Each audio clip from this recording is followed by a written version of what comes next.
क्या हाल है दोस्तों, welcome back to the channel. आज हम शुरू करने जा रहे हैं that time I got reincarnated as a slime volume 14 का पार्ट 2। तो अगर आपने अभी तक वॉल्यूम 14 का पार्ट 1 नहीं देखा है तो नीचे डिस्क्रिप्शन में लिंक दिया गया है, आप वहां से जाकर आसानी से देख सकते हैं। अगर मेरा कंटेंट पसंद आ रहा है तो इस यूपीआई आईडी पर सपोर्ट कर सकते हो, और हाँ, सपोर्ट करने वालों को एक खास शाउट आउट भी मिलेगा। पिछले एपिसोड में हमने देखा कि रिमुरु, शूना, हाकुरु और बाकी सबके कहने पर बेनिमारू ने फाइनली मोमिजी और एल्विस को अपना लिया। पूरे मॉन्स्टर फेडरेशन के सामने उसकी दोनों से शादी हो गई। साथ ही कोप्ता, हाकुरु, रांगा और तीनों प्राइमोर्डियल डीमन ब्यूटीज को भी उनके शानदार परफॉर्मेंस के लिए रिवॉर्ड दिया गया था। अब इस एपिसोड में हम देखने वाले हैं रिमुरु के 12 गार्डियन लॉर्ड्स की घोषणा और फोबियो की कहानी। तो चलो स्टार्ट करते हैं। जैसे ही विक्ट्री सेरेमोनी का पहला हाफ खत्म हुआ, मॉन्स्टर फेडरेशन में जश्न और एवोल्यूशन सेरेमोनी आगे बढ़ने लगी। अब स्टेज पर बारी आई लैब्रिंथ गार्डियंस की, जिन्होंने इस जंग में धमाल मचा दिया था। डील के मुताबिक बेरेटा, जो कि रमीरिस का सर्वेंट था, ने 10 लैब्रिंथ गार्डियंस वाली पोजीशन छोड़ दी और उसकी जगह अब एम्पायर के ग्रेट मेज कादरा को दी गई। इसके अलावा 4 ड्रैगन लॉर्ड्स जो 6th से 99th फ्लोर तक के गार्डियन थे, और बेरेटा के अलावा 5 और लोग थे जिनको रिमुरु से इनाम मिलने वाला था। सबसे पहले बुलाया गया कुमारा को। इस वॉर में उसने अपने सबसे बड़े दुश्मन कर्नल कांसिस को हरा दिया और एवोल्यूशन का हकदार बन गई। रिमुरु को खुद यकीन नहीं था कि उसकी पावर इतनी ज्यादा बढ़ सकती है। सोचो, कभी वो एक छोटी सी फॉक्स थी जिसे रिमुरु ने क्लेमन से बचाया था। अगर रिमुरु ने उसे नाम न दिया होता तो शायद वो इतनी स्ट्रॉन्ग कभी नहीं बन पाती। लेकिन सिर्फ रिमुरु की वजह से ऐसा नहीं हुआ, कुछ और भी कारण थे। हमने पहले के एपिसोड्स में कुमारा की स्पेशल स्किल 8 लीजन के बारे में बात की थी। ये पावर उसे अपनी 8 टेल्स को 8 अलग अलग बीस्ट्स में बदलने की ताकत देती है। अब बात करते हैं कुमारा की, जिसकी एवोल्यूशन रिमुरु के लिए भी चौंकाने वाली थी। कुछ दिन बाद रिमुरु ने एक मूड में आकर कुमारा की 8 टेल बीस्ट्स को भी नाम दे दिया। इस फैसले ने 8 लीजन और कुमारा के बीच बॉन्ड और भी स्ट्रॉन्ग कर दिया। जब ये टेल बीस्ट्स वापस टेल्स में बदलकर कुमारा के अंदर समा गईं, तो ऐसा लग रहा था जैसे रिमुरु ने कुमारा को 9 नाम दे दिए हों। इन टेल बीस्ट्स की ग्रोथ के साथ साथ कुमारा का पावर लेवल भी तेजी से बढ़ा। असल में कुमारा के लिए ये 9 गुना ट्रेनिंग के बराबर था, जिसने उसकी कंबाइंड स्ट्रेंथ को जबरदस्त तरीके से बढ़ा दिया। रिमुरु ने इस ग्रोथ को देखते हुए कुमारा को इनाम देने का फैसला किया। उसे चिमेरा लॉर्ड का टाइटल दिया गया और 1 लाख सोल्स भी गिफ्ट किए गए। जैसे ही रिमुरु ने यह अनाउंसमेंट की, कुमारा की अवेकनिंग शुरू हो गई। उसकी 8 टेल्स, जो 8 लीजन को रिप्रेजेंट करती थीं,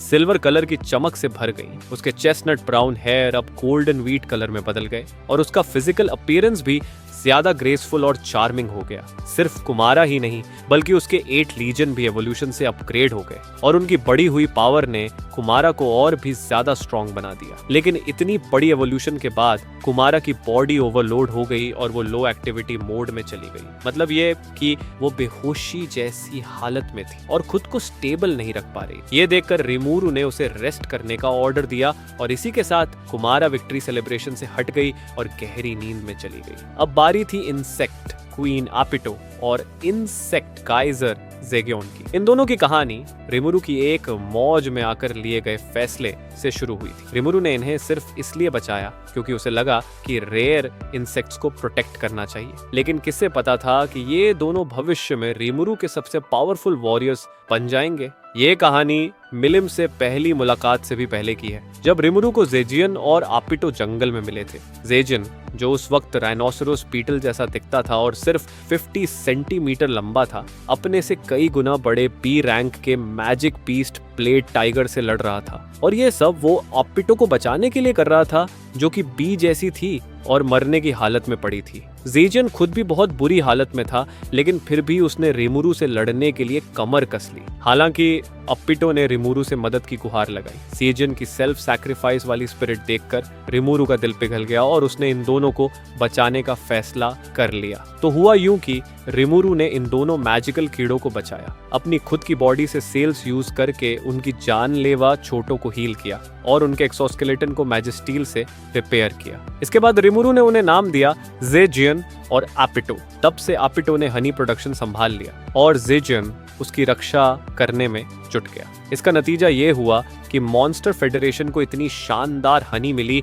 कि मिलिम भी इसकी फैन बन गई। जैसे जैसे वक्त बीता ये दोनों मैजिकल क्रिएचर्स और भी ताकतवर होते गए। खास तौर पर ज़ेजियन वेल्डोरा और लॉर्ड ऑफ विजडम की ट्रेनिंग में रहकर उसने खुद को इतनी खतरनाक लेवल तक अपग्रेड कर लिया कि वो लैब्रिंथ के सबसे तगड़े वॉरियर में से एक बन गया। जो इंपीरियल वॉरियर्स बाकियों के लिए नाइटमेयर बन गए थे उन्हें ज़ेजियन ने अकेले ही धो डाला। अब रिमुरु उसे देखकर सोचने लगा, यार ये वही छोटा सा बीटल है जो कभी अपनी दोस्त को बचाने के लिए जान की बाजी लगा रहा था। रिमुरु को ज़ेजियन की ग्रोथ देखकर सच में नॉस्टैल्जिया और प्राउड फील हो रहा था। सच कहूं तो रिमुरु को भी अंदाजा नहीं था कि ज़ेजियन इस लेवल तक पहुंच जाएगा। ज़ेजियन खुद भी बहुत इमोशनल हो गया और रिमुरु सामा को थैंक यू बोलने लगा, कहने लगा कि ये सब रिमुरु की गाइडेंस की वजह से ही हुआ। अब रिमुरु के दिमाग में एक हल्का सा कंफ्यूजन आया, क्योंकि असल में ज़ेजियन को ट्रेनिंग वेल्डोरा ने दी थी, लेकिन फिर रिमुरु को लगा कि शायद लॉर्ड ऑफ विजडम ने कोई बैकग्राउंड में गेम खेली होगी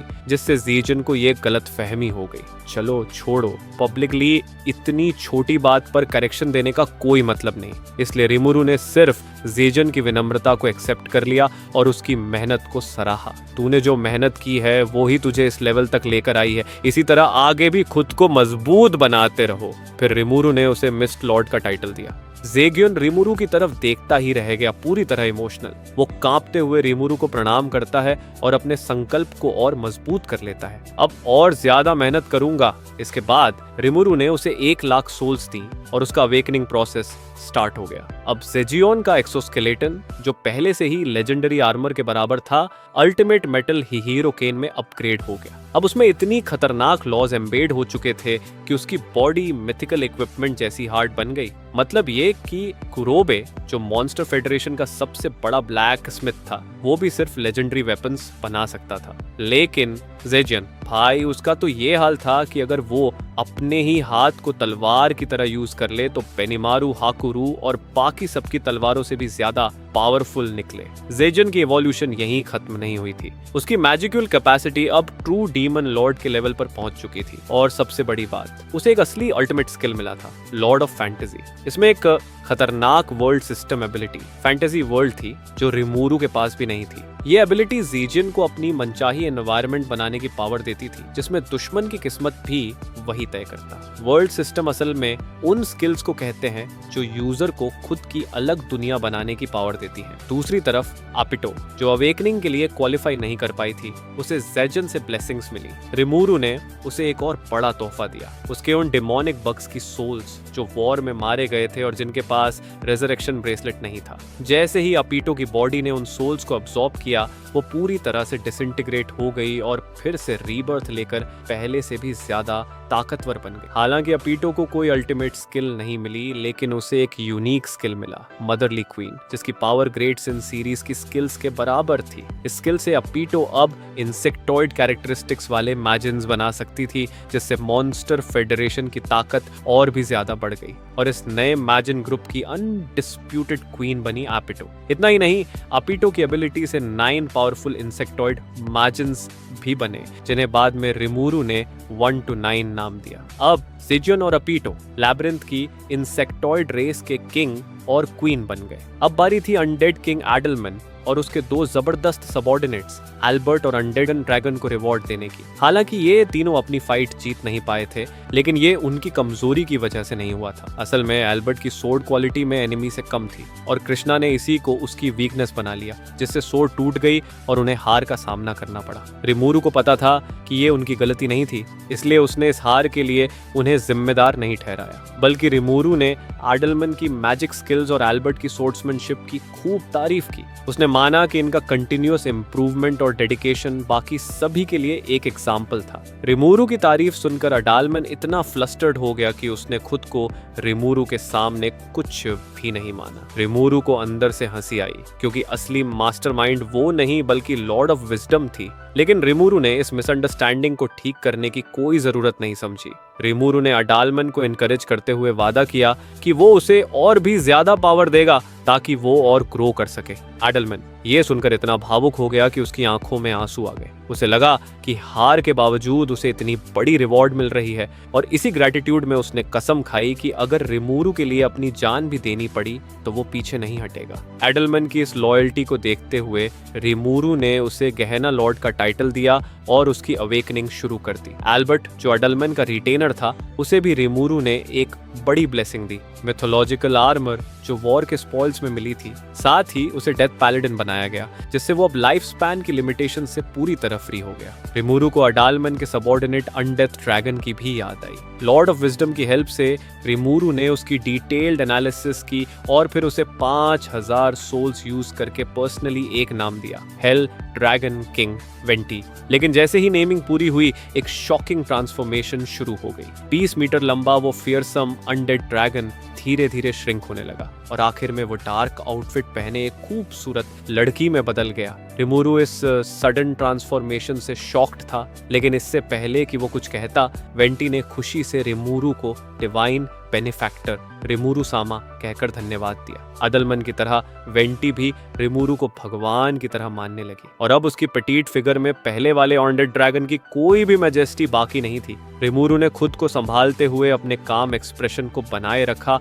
और बस सिर हिलाकर उसे एक्सेप्ट कर लिया। इस तरह लैबिरिंथ ग्रुप की अवार्ड सेरेमनी पूरी हुई, लेकिन अब सिर्फ 2 प्रॉब्लमैटिक लोग बाकी थे, शियोन और डियाब्लो। शायोन रिमूरू की फर्स्ट सेक्रेटरी और डियाब्लो रिमूरू का सेकंड सेक्रेटरी दोनों ही अवेकनिंग के लिए एलिजिबल थे, इसलिए उनकी सेरेमोनीज भी बाकी लोगों जैसी ही हुई। शायोन को वॉरलॉर्ड का टाइटल मिला और उसे 1,00,000 सोल्स दी गई, लेकिन बेनेमारू की तरह शायोन में भी कोई नोटिसेबल बदलाव नहीं हुआ, जबकि उसके सबऑर्डिनेट्स डीप स्लीप में चले गए। ये देखकर रिमूरू थोड़ा कंफ्यूज्ड हो गया, क्योंकि अनलाइक बेनेमारू, शायोन का तो चाइल्ड बर्थ से कोई लेना देना भी नहीं था। इसलिए रिमूरू ने सोचा कि इसे कोप्ता जैसा स्पेशल रिवॉर्ड देना सही रहेगा, एक खास डिश की रेसिपी। शायन इस रिवॉर्ड से इतनी एक्साइटेड हो गई कि उसने रिमूरू से पूछा, इसका मतलब ये हुआ कि मेरी कुकिंग स्किल्स शुना से भी बेटर हैं? रिमूरू ने बिना कोई हेजिटेशन के तुरंत एनो कह दिया। शुना ये सुनकर एक मिक्स एक्सप्रेशन में हंस भी रही थी और थोड़ा स्पीचलेस भी थी। शायोन ने सिर हिलाया, मन में कुछ बुदबुदाई और बोली, चलो किचन का एक्सपेंशन शुरू करते हैं, और फिर अपनी जगह पर वापस चली गई। अब बारी थी डियाब्लो की। डियाब्लो, जो पहले से ही मोस्ट ओपी सबऑर्डिनेट था, अब रिमूरू की तरफ बड़े ही एक्साइटेड और होपफुल नजरों से देख रहा था। सच कहें तो इस एवोल्यूशन के बाद डियाब्लो मॉन्स्टर फेडरेशन का सबसे ताकतवर वॉरियर बनने वाला था। रिमूरू के अंदर भी क्यूरियोसिटी थी, डियाब्लो का एवोल्यूशन किस लेवल तक जाएगा, क्योंकि रिमूरू खुद भी अवेकनिंग से पहले करंट डियाब्लो जितना स्ट्रॉन्ग नहीं था, और अब जब डियाब्लो अवेकन होगा तो उसकी स्ट्रेंथ का लेवल कहां तक पहुंच जाएगा। रिमूरू को जेन्युइनली इस बात में इंटरेस्ट था। रिमूरू ने सोचा कि फील्ड लॉर्ड का टाइटल डियाब्लो के लिए सबसे सही रहेगा और उसे मॉन्स्टर फेडरेशन के डीमन फैक्शन का लीडर बनाने की रिस्पॉन्सिबिलिटी दी। डियाब्लो ने रिमूरू के डिसीजन को एक्सेप्ट किया और उसकी आंखों में एक अलग ही बर्निंग एक्साइटमेंट दिख रही थी। ट्रांसलेशन वेरिएंसेस के कारण डियाब्लो का टाइटल कई बार डीमन लॉर्ड के रूप में भी लिखा जाता है, लेकिन ऑक्टोग्राम डीमन लॉर्ड से कंफ्यूजन अवॉइड करने के लिए यहाँ फील्ड लॉर्ड का इस्तेमाल किया गया है, और फिर एक पल में एक सच्चा डेविल किंग जन्म ले चुका था। डियाब्लो ने सोल एनर्जी को इतनी जल्दी अब्सॉर्ब कर लिया कि रिमूरू को रिएक्ट करने तक का मौका भी नहीं मिला और इवोल्यूशन पूरा हो गया। अगर मैजिक्यूल एनर्जी की एमिनेशंस को देखें तो ऐसा लग रहा था कि डियाब्लो की मैजिक्यूल कैपेसिटी अब रिमूरू के बराबर पहुंच चुकी थी, और जब इसमें उसकी हजारों सालों की कॉम्बैट एक्सपीरियंस भी जोड़ दी जाए तो ये कहना गलत नहीं होगा कि रिमूरू भी शायद डियाब्लो को हरा नहीं सकता था। रिमूरू के मन में एक सीक्रेट थॉट आया, अगर ऐसा हुआ भी तो मुझे अपनी पूरी ताकत झोंकनी पड़ेगी डियाब्लो के साथ एक जबरदस्त बैटल लड़ने के लिए। लेकिन अफसोस, डियाब्लो आज भी उतना ही लॉयल था जितना पहले था। हालांकि डियाब्लो की एवोल्यूशन पूरी हो चुकी थी, फिर भी ऐसा लग रहा था कि उसने एक नई एबिलिटी हासिल करने का लक्ष्य बना लिया था। रिमूरू को क्यूरियोसिटी हुई तो उसने पूछा, अब तुम क्या सीखना चाहते हो? डियाब्लो ने बताया कि हाल की बैटल्स के बाद उसे अल्टीमेट स्किल्स की इंपॉर्टेंस का एहसास हुआ है। पहले डियाब्लो ने इन पावर्स को पूरी तरह से इग्नोर कर दिया था, सिर्फ इसलिए क्योंकि गाय क्रिम्सन खुद को सुपीरियर दिखाने के लिए इनकी डींगे मारता था। लेकिन अब डियाब्लो की सोच बदल चुकी थी। उसने महसूस किया कि अगर कोई चीज रिमूरू सामा के काम आ सकती है तो उसे पूरी तरह से अपनाना चाहिए। रिमूरू ने उसे तुम पागल हो क्या वाली नजरों से देखा। अल्टीमेट स्किल्स इस दुनिया की सबसे बड़ी ताकत थी। सिर्फ इसलिए इस पावर को रिजेक्ट कर देना क्योंकि किसी और ने उसकी तारीफ कर दी थी, ये तो डियाब्लो ही कर सकता था। डियाब्लो ने एक चीयरफुल एक्सप्रेशन के साथ कहा कि वो ईगरली नई स्किल सीखना चाहता है ताकि अगली बार गाय क्रिम्सन से मिलने पर वो खुद डींगे मार सके। रिमूरू ने उसे देखा और महसूस किया कि डियाब्लो अभी भी वही पुराना लॉयल, क्रेजी और ओवर पावर्ड डियाब्लो था जिसे वो जानता था। और इस तरह मॉन्स्टर फेडरेशन में नए डीमन लॉर्ड्स का जन्म हुआ। हालांकि वो खुद को ऑफिशियली डीमन लॉर्ड नहीं कह सकते थे, लेकिन हकीकत में उनकी पावर ट्रू डीमन लॉर्ड्स के बराबर थी। अब मॉन्स्टर फेडरेशन में 9 ऐसे इंडिविजुअल्स थे जो ट्रू डीमन लॉर्ड्स को टक्कर दे सकते थे, और साथ ही 3 डीमन पियर्स यानी 3 प्राइमोर्डियल डीमन ब्यूटीज भी थे। अब जब तक कोई बहुत बड़ा संकट नहीं आता तब तक फेडरेशन को किसी परेशानी का सामना नहीं करना पड़ेगा। अब वो 12 लोग जिन्हें लॉर्ड्स का टाइटल दिया गया था वो थे flame lord Benimaru, star lord Ranga, barrier lord Geld, Draco lord Gabiru, killer lord Testarossa, pain lord Ultima, menace lord Carrera, chimera lord Kumara, mist lord Zegion, Gehenna lord Adalman, war lord Shion, field lord Diablo. ये सभी monster federation के सबसे बड़े power houses थे। दुनिया इन्हें 12 guardian Lord's के नाम से जानने लगी और इन सब के लीडर के रूप में रीमूरू को केओस क्रिएटर का टाइटल मिला। विक्ट्री सेलिब्रेशन ऑफिशियली खत्म हो चुकी थी, लेकिन असली बैंकेट तो अब शुरू हुआ था। जो लोग अभी तक पूरी तरह सोबर थे वो अब अपनी ग्रैंड विक्ट्री का जोश में आकर चीयर करने लगे। एक्सक्विजिट फूड, ब्यूटीफुल म्यूजिक और चारों तरफ मौज मस्ती का माहौल। हर कोई लेजर और रिलैक्सेशन के इस रेयर मोमेंट में पूरी तरह से खो चुका था। लेकिन इस भीड़ के बीच कुछ इंटरेस्टिंग लोग भी मौजूद थे। बीस्टमैन फोबियो और गॉब्लिन गोबवा। पिछले एपिसोड में गोबवा की क्रश बेनिमारू ने अपनी शादी मोमीजी और एल्बिस से करने का अनाउंसमेंट किया था, और दूसरी तरफ फोबियो भी सीक्रेटली एल्बिस को पसंद करता था। लेकिन अब दोनों की लव स्टोरी खत्म होने से पहले ही बर्बाद हो चुकी थी। इस बड़े झटके को सहन नहीं कर पाने की वजह से दोनों ने शराब में अपना गम डुबो दिया। लेकिन कहते हैं ना, जब इंसान सबसे ज्यादा टूटा होता है तब किस्मत कुछ नया लिख रही होती है।